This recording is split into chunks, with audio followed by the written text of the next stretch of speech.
আমি একদম একা হয়ে গেলাম। কে বলে তুমি একা? এই তো আমি আছি না। দুঃখ দুঃখ থাকতে তোমার কিসের ভয়?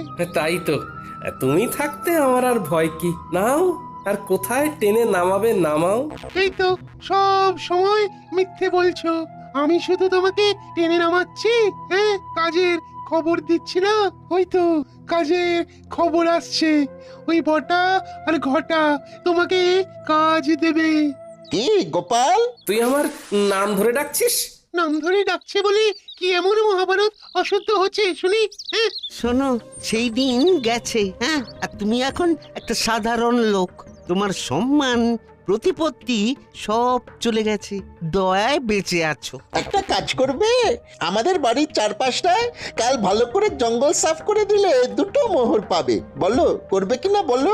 বলে দাও করবে। করব।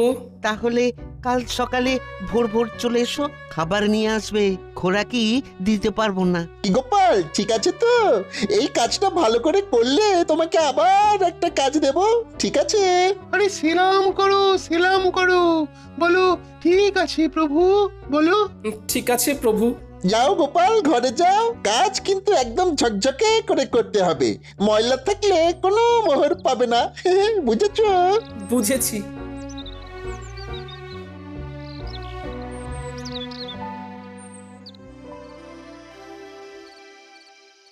মহারাজ, এ কি শুনছি? কি শুনলে তুমি যে এত উত্তেজিত হয়ে আমার কাছে এলে? দাসের মুখে শুনলাম গোপাল নাকি আপনার কাছে এসেছিল সাহায্যের জন্য। হ্যাঁ, এসেছিল। আমি সাহায্য করিনি, কারণ আমার সভাসদেরা সবাই গোপালকে সাহায্য দেবার বিপক্ষে ছিল। গোপালের এই ভাগ্য বিপর্যয়ে আপনি ওর পাশে দাঁড়ালেন না মহারাজ। অথচ আপনার যখন বিপদ ঘটেছে তখন গোপাল সবটুকু দিয়ে আপনাকে সাহায্য করেছে। ও তার জন্য বেতন পেয়েছে, আর বেতনের বিনিময়ে ও কাজ করেছে। বাহ, খুব ভালো বলেছেন মহারাজ, খুব ভালো। আমি ঈশ্বরের কাছে প্রার্থনা করব যে আর কোনোভাবেই যেন গোপালের সাহায্য আপনার না লাগে। এতদিনে একটা ঠিকঠাক কাজ হয়েছে। ওহো, তোমার তুলনা নেই রাজ্যতীষী, তোমার তুলনা নেই।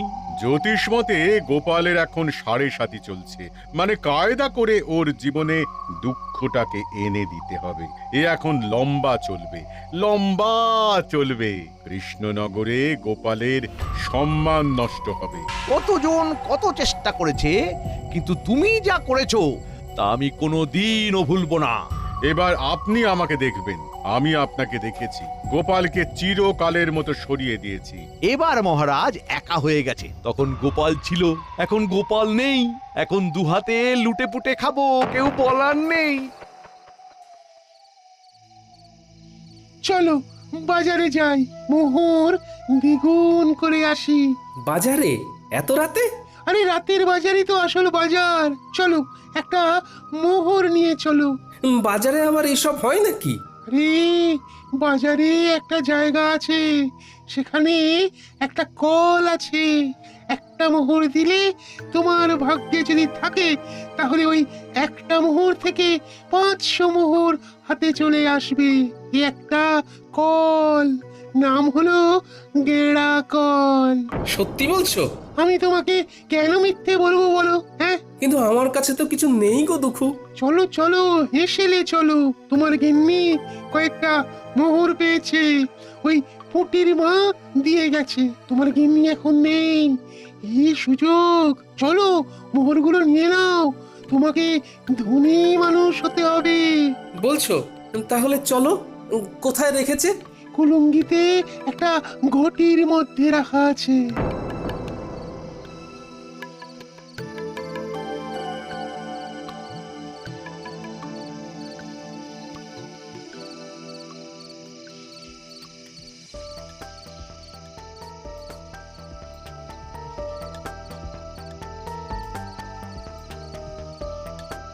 রান্নাঘরে মিনুর বাবাকে যেন যেতে দেখলাম।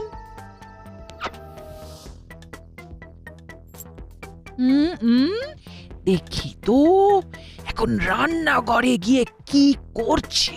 দেখি দেখি। হ্যাঁ, বলি হচ্ছেটা কি? আমার ঘরে শীত কাটছো? আমি যেটা বলছি সেইটা বলো। তুমি না আমার অর্ধাঙ্গিনী, তুমি তো আমার অর্ধেকটা। তুমি না আমার অর্ধাঙ্গিনী, তুমি তো অর্ধেকটা গো। এই থামো থামো, আমি কোথায় খাবার জোগাড় করতে হিমশিম খাচ্ছি আর তুমি আমার সঞ্চয় শীত কাটছো? শোনো, আমি হলাম গিয়া তোমার গিন্নি, আমাকে ভুজুং ভাজুং দেওয়া অত সহজ নয়। দেখি দেখি অচর দেখি। গিন্নি, এইভাবে কেউ পরনের কাপড় নিয়ে টানাটানি করে? আমি তো বিকচ্ছ হয়ে যাব, আমার কাছা খুলে যাবে গিন্নি। আমার চোখকে ফাঁকি দেওয়া? ওরে বাবা, কি দজ্জাল গিন্নি গো তোমার! হ্যাঁ, এক থেকে ঠিক বার করে নিল। দুঃখু, আমি কি বলেছিলাম? এখান থেকে চলো এখন। হ্যাঁ হ্যাঁ হ্যাঁ, চলো চলো, আমার এই সব একদম ভালো লাগে না। চলো চলো, বাইরে চলো। বলি কোথায় যাওয়া হচ্ছে শুনি? বলো যেদিকে দু চোখ যায়। যেদিকে দু চোখ যায়। চলো, ছোট ছোট ছোট ছোট। এই এই এই, এই শোনো শোনো বলছি। যা, এই চলে গেল। হায় হায় হায়, এ আমার কি সর্বনাশ হলো! এই কি হলো গোপাল বউ? গোপাল এরকম ঊর্ধ্বশ্বাসে ছুটে কোথায় গেল? আমার কপাল পুড়েছে, কি যে হলো বুঝতে পারছি না। ভালো মানুষটা যে এরকম কিভাবে বিগড়ে যাবে সেটা ভাবতে পারিনি। দেখো গোপাল বউ, দুঃখ করো না, আমরা সবাই আছি সাথে, জড়িয়ে আছি হাতে হাতে। গোপাল আবার তুলবে মাথা, যেন বৃথা হবে না আমার কথা। এই নাও গোপাল বউ, এই মুহূর্তে গোপালের কোনো কাজ নেই, তোমাদের চলবে কি করে? আমি আর বিজ্ঞানী মিলে দিলাম কিছু অর্থ, আমাদের প্রার্থনা হবে না কো ব্যর্থ। ও দুঃখু, আছো তো? আছি মানে একেবারে লেপ্টে আছি। তোমার ঘর থেকে এ জন্মে আর নামবো না। ওই যে মোহর দ্বিগুণ হবার কলটার কথা বলেছিলে, সেখানে কি করে যাব? হাত তো একদম খালি। একটা জায়গা আছে, চলো সেখানে যাই। তোমার একটা কিছু তো ব্যবস্থা করতে হবে, নইলে খরচা করবে কি করে? চলো চলো চলো, সোজা চলো, একদম নাক বরাবর।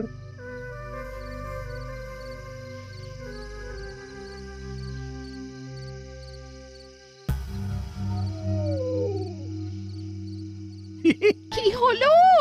তখন থেকে দেখছি নিজে নিজে ফিক ফিক করে হাসছো। কি হয়েছে? কি হয়েছে? এতদিনে শিখে ছিঁড়েছে। গোপাল বিদায় হয়েছে চিরতরে। এই গোপাল চিরতরে বিদায়? কি করে কি করে? কালো জাদু জানো? জাদু? জাদু আবার সাদা কালো হয় নাকি? কথাটা আবার পাঁচকান করো না। একটা পাতি লেবুর মধ্যে মন্ত্র পড়ে দুঃখকে জাদুর সাহায্যে ঢুকিয়ে রেখেছিল আমাদের রাজ্যতীষী। তারপর তারপর? হ্যাঁ, তারপর সেই দিন রাতে আমি আর রাজ্যতীষী ওই লেবুটাকে নিয়ে গেলাম বটা ঘটার কাছে। ঘটার বটা, এই লেবুটা গোপালের বাড়ির দোরগোড়ায় রেখে দাও। গোপালের পায়ের চাপে যেই লেবুটা ফাটবে, অমনি ওই লেবু থেকে দুঃখ গিয়ে গোপালের ঘাড়ে চাপবে। ব্যাস, গোপাল দুঃখের কোপে পড়ে সবকিছু হারাবে। 1 মাসের মধ্যে গোপাল একেবারে পথের ভিখারি হয়ে যাবে। এসব সত্যি ঘটবে তো, না আগের মতো সব ভুলভাল হবে? আমার কালো জাদুবিদ্যাকে অবিশ্বাস করো না, কাজটা করেই দেখো না, মজা পাবে। রাজকর্মচারী যদি হতে চাস তাহলে আমরা যেভাবে বলছি সেইভাবে কাজ কর। ঠিক আছে, দিন। এবার চলো, আজ রাতের মধ্যেই এটা করতে হবে। খুব ভালো সময়, আজকের পরে আবার 6 মাস পরে এই তিথি আসবে, সুতরাং বুঝতেই পারছো। পারছি। তাহলে এক্ষুনি চল, আমাদের চোখের সামনেই ঘটনাটা ঘটুক। চলুন তাহলে। তারপর তারপর? হ্যাঁ, তারপর সেই অমাবস্যার রাতে আমরা 4 জন গোপালের বাড়ির কাছে এসে দাঁড়ালাম। ঠিক এই জায়গাটাতেই লেবুটা রাখো। হ্যাঁ, এখানে এখানে। সেটা না হয় রাখলাম। গোপাল দাদা না এলে তো হবে না। আরে আমরা এসেছি কি করতে? ওকে দেখে বাইরে বার করব, তোমরা দেখে যাও খালি খেলাটা। তোরা তোদের কাজটা কর, নে নে রেখে আয়। রেখে এসে লুকিয়ে পড়ো। মন্ত্রীমশাই আপনিও লুকিয়ে পড়ুন। আর হ্যাঁ বটা, লম্ফটা আমার হাতে দিয়ে যা। এইখানে লেবুটা রাখলাম। গোপাল, ও গোপাল, একটু বাইরে এসো না। কে? আরে আমি রাজ্যোতিষী। তোমার সাথে একটা খুব জরুরি প্রয়োজন আছে। একবার বাইরে এসো না গোপাল। ও বাবা, এত রাতে রাজ্যোতিষী? আসছি।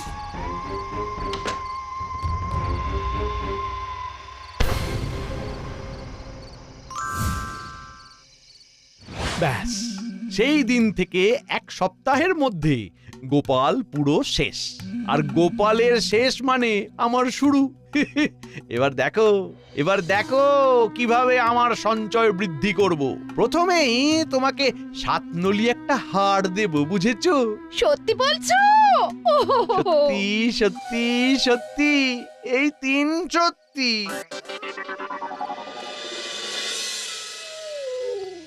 ওই দেখো গোপাল, একটা পাথর পড়ে আছে, দেখতে পাচ্ছো?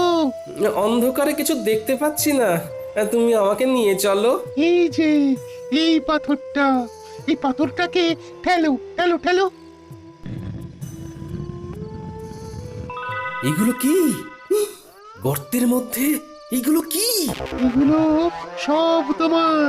নতুন করে খরচা করতে শুরু করো।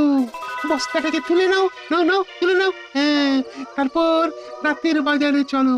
ওই গেঁড়া কলে মোহর দেবে, আর মোহর দ্বিগুণ হয়ে যাবে। সুযোগ এসেছে দুকুকে ঘাট থেকে নামানো। একটা সোনার মোহর গর্তে ফেলে দিই। কি গো গোপাল, হলো? এই রে দুঃখু ভাই, বস্তা থেকে একটা সোনার মোহর গর্তের মধ্যে পড়ে গেল। দুঃখু ভাই, গর্তের মধ্য থেকে সোনার মোহরটা তুলে দেবে? এ বাবা, ভালো করে ধরতেও পারো না। দাঁড়াও দাঁড়াও, দেখছি।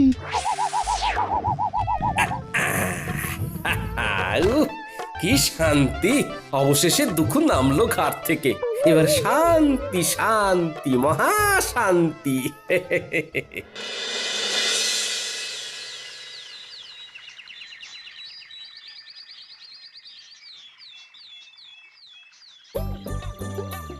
এই ঘটা, ওই দেখ গোপাল দাদা নাতি নাতনিদের নিয়ে বাজার করতে এসেছে। ওর তো আমাদের বাড়ির জঞ্জাল পরিষ্কার করার কথা ছিল। তাই তো, চল দেখি। কিরে পুঁটি, ন্যাপলা, গুলটে, আমার বানর সেনা, বল এই ইলিশ মাছটা নিয়ে নি। হ্যাঁ হ্যাঁ, নিয়ে নাও গোপাল দাদু। আজ শুধু ইলিশ দিয়েই ভাত খাবো। ইলিশের নানা পদ, ভাপা ইলিশ, সর্ষে ইলিশ, ইলিশের পাতুরি। কি গোপাল, তোমাকে না বলেছিলাম আজ আমাদের বাড়ির চারধারের জঙ্গলগুলো সাফ করে দিতে? শোনো বটা ঘটা, আমার ঘরের নালাটা জঞ্জালে জমে গিয়েছে। একটু ঝাঁটা কোদাল দিয়ে পরিষ্কার করে দিও, কেমন? তোমাদের 3টে করে সোনার মোহর দেব। তাড়াতাড়ি এসো কিন্তু, নইলে অন্য কাউকে দিয়ে করিয়ে নেব।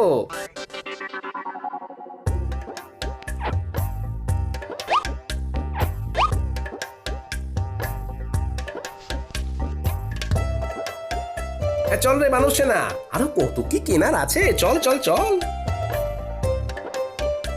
চল চল, মন্ত্রী মশাইকে খবর দিয়ে আসি। আয় আয় আয় আয় আয় কাকা, আয় বগা, আয় আয় আয় আয়। কে রে? আয় আয় আয় আয়। মন্ত্রী মশাই, কাকা বকা ছাড়ুন। ঘটনাটা যা ঘটার তা ঘটে গিয়েছে। কি হয়েছেটা কি? গোপাল ইলিশ মাছ কিনছে। কি হলো? এই হিসেবটা তো মিলছে না। তোরা ঠিক দেখেছিস তো? আগে কথা বলেছি।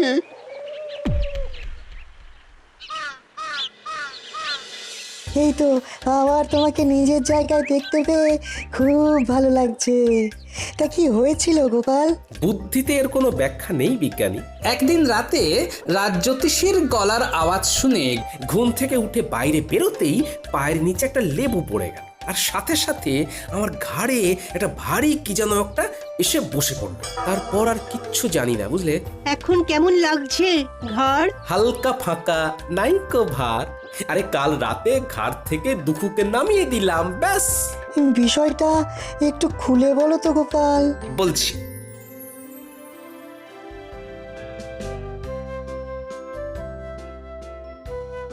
শুনেছেন মহারাজ, গোপাল আবার নিজের জায়গায় ফিরেছে। আমি গোপালের বাড়ি যাচ্ছি, আপনিও আসুন। দাঁড়াও দাঁড়াও দাঁড়াও, সকাল থেকে আমিও শুনছি, ব্যাপারটা কি জানতে হবে। চলো চলো, তোমার সাথে আমিও যাব। গোপালের কেনই বা ভাগ্য বিপর্যয় হলো, আর কি করেই বা সেখান থেকে সে বেরিয়ে এলো, এটা জানাটা খুব দরকার। চলুন।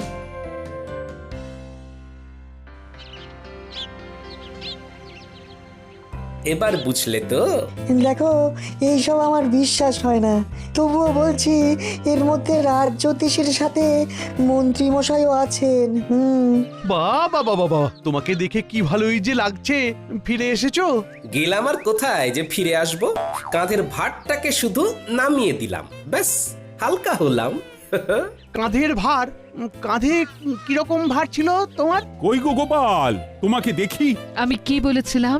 গোপাল ঠিক নিজের জায়গা ফিরে পাবে। কি ব্যাপার হয়েছিল গোপাল, আমাকে বলো। কি আর বলবো মহারাজ, আমার ঘাড়ে বসেছিল দুঃখ। সে আমাকে সব বাজে রাস্তাগুলো দেখাচ্ছিল, আমাকে কপরদক্ষিণ করে দিয়েছিল। আমি এক্ষুনি গিয়ে আবার গর্ত থেকে দুঃখকে বার করে দিচ্ছি। আমি একটু আসছি মহারাজ, একটা কাজের কথা মনে পড়ে গেল হঠাৎ, আসি।